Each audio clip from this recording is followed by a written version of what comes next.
9월 9일 토요일 묵상 본문 말씀은 열왕기상 3장 1절에서 15절입니다. 집권 초기에 솔로몬은 적대 세력을 축출하여 왕정의 내적 견고함을 다졌습니다. 이어서 3장에서는 정략 결혼을 통해 외적 견고함을 세우는 모습을 나타내고 있습니다. 특히 저자는 솔로몬의 여러 정략 결혼 중 이집트 공주와의 결혼을 대표 사례로 듭니다. 이것은 첫째로 솔로몬의 국제적 위세가 높았음을 보여줍니다. 이집트는 가나안과 주변의 군소국에 비교되지 않는 제국이라서 바로가 자식의 결혼을 통해 이웃 나라와 화친을 맺는 사례가 드물었습니다. 그런 이집트가 솔로몬과 전력적으로 동맹 관계를 맺은 것은 당시 이집트의 위세가 이스라엘보다 취약했음을 드러냅니다.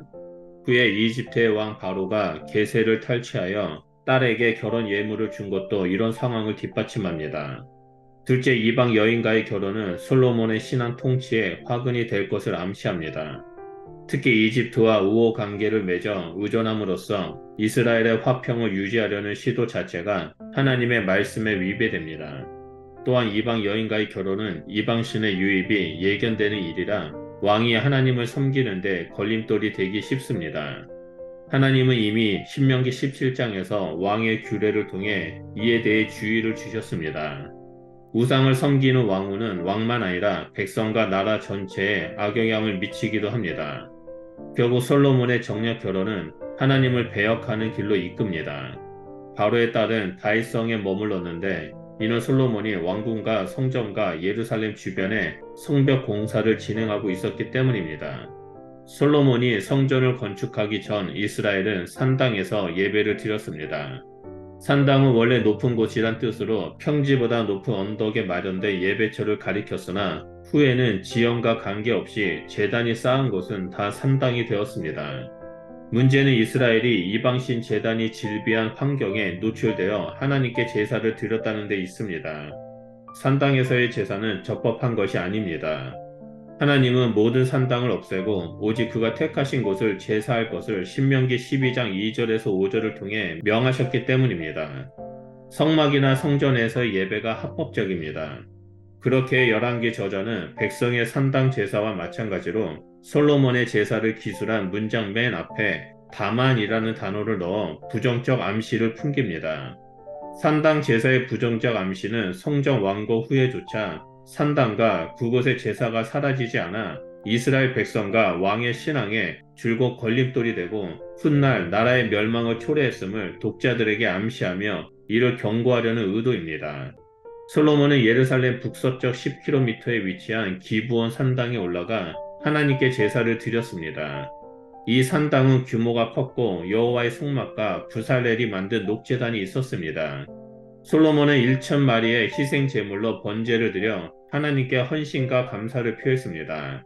하나님은 기브온에서 제사를 드린 솔로몬의 꿈에 나타나 지혜와 부귀영화를 약속하셨습니다. 하나님이 꿈에 나타나신 사건은 솔로몬 왕국의 견고함을 기술하는 데 있어 전환점을 이룹니다. 솔로몬의 정치적인 지혜가 왕정의 견고함의 바탕임을 기술했다면 이제부터는 하나님이 주신 지혜가 견고한 왕국의 기초가 됨을 증명합니다. 5절에 하나님께서 솔로몬에게 내가 내게 무엇을 주고 너는 구하라 라는 말씀에 솔로몬은 먼저 원하는 것을 구하기 전에 하나님이 다윗과 자신에게 베푼 큰 은혜에 감사를 표합니다. 이후 솔로몬은 자신은 작은 아이임을 고백하며 왕으로서 백성을 재판할 때 선하고 분별하여 재판할 수 있도록 듣는 마음을 하나님께 구합니다. 이때 솔로몬이 이 백성이 하나님의 백성이며 그 수요가 많음을 부각시킵니다.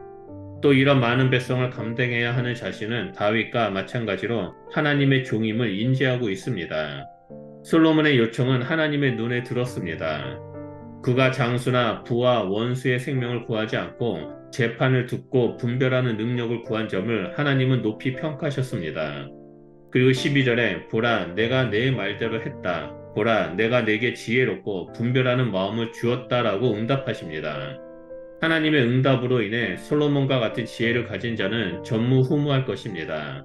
또한 하나님은 솔로몬이 구하지 않는 부귀와 영광까지 주셨음을 선포하며 당대에 그의 부귀 영화를 따를 자가 없을 것임을 약속하셨습니다. 열왕기는 역대기와 달리 장수에 대한 하나님의 조건적 약속을 추가로 기록합니다. 솔로몬이 다윗처럼 하나님의 길로 행하고 법도와 명령을 지킬 때 장수하게 될 것이라는 약속인데, 이는 다윗의 유언에 하나님에 대한 솔로몬의 순종이 왕조의 흥망과 직결되었음을 알린 것과 같은 맥락입니다. 열왕기는 순종을 개인과 나라의 존속 여부를 결정짓는 요건으로 상기시키며, 바벨론 포로기 백성들에게 이스라엘의 멸망이 하나님에 대한 불순종으로 초래된 사건임을 일깨웁니다. 꿈에서 깬 솔로몬은 기브온을 출발해 예루살렘에 이르러 다시 하나님께 예배합니다. 그는 다윗이 예루살렘 안에 위치한 언약궤 앞에서 번제와 감사제를 드렸습니다. 또한 잔치를 열어 신하들과 하나님의 은혜를 나눴습니다. 제사와 잔치는 5절에서 14절 내용이 실제 일어난 참된 사건임을 입증해 줍니다. 우리는 말씀을 통해서 하나님의 길로 행하고 법도와 명령을 지키는 것에 대한 중요성을 배울 수 있습니다. 이스라엘이 하나님의 길에서 벗어나 멀리 떠날 때 그들은 멸망했고 죽음에 이르게 되었습니다. 반면에 이 땅에 오신 길과 진리와 생명 되신 예수 그리스도의 길로 행하고 주의 말씀을 듣고 순종하며 나아갈 때 영생의 길로 들어가는 것을 알 수 있습니다. 우리 모두는 예수 그리스도로 말미암아 영생의 길을 걷는 자가 되었습니다. 그러므로 오늘 하루도 늘 하나님의 길, 믿음의 길, 영생의 길을 걷는 주의 백성이 되시기를 축복합니다. 우리가 하나님의 말씀과 명령에 순종하며 나아갈 때 우리는 주님과 함께 영원한 본향으로 들어가게 될 것이라 믿습니다. 기도하겠습니다. 하나님 말씀을 통해서 하나님의 길로 행하고 법도와 명령을 지키는 삶이 얼마나 중요한지를 보게 해주셔서 감사드립니다. 하나님, 우리가 이 땅에서 살아갈 때 세상이 말하는 거짓된 길로 걸어가는 자가 아니라 오직 길과 진리와 생명 되신 예수 그리스도를 향한 길로 걸어가겠습니다. 하나님, 우리가 그 길을 걸을 수 있도록 우리의 발걸음에 힘이 되어주시고, 우리가 그 길을 걸으며 나아갈 때마다 하나님을 깊이 알고 영원한 본향으로 향해 걸어가는 나그네의 삶을 살아가는 자가 될 수 있도록 함께하여 주시옵소서. 그래서 이 땅에서 승리하며 주님과 동행하는 주의 백성이 될 수 있도록 인도하여 주시옵소서. 감사드리며 예수 그리스도 이름으로 기도드립니다. 아멘.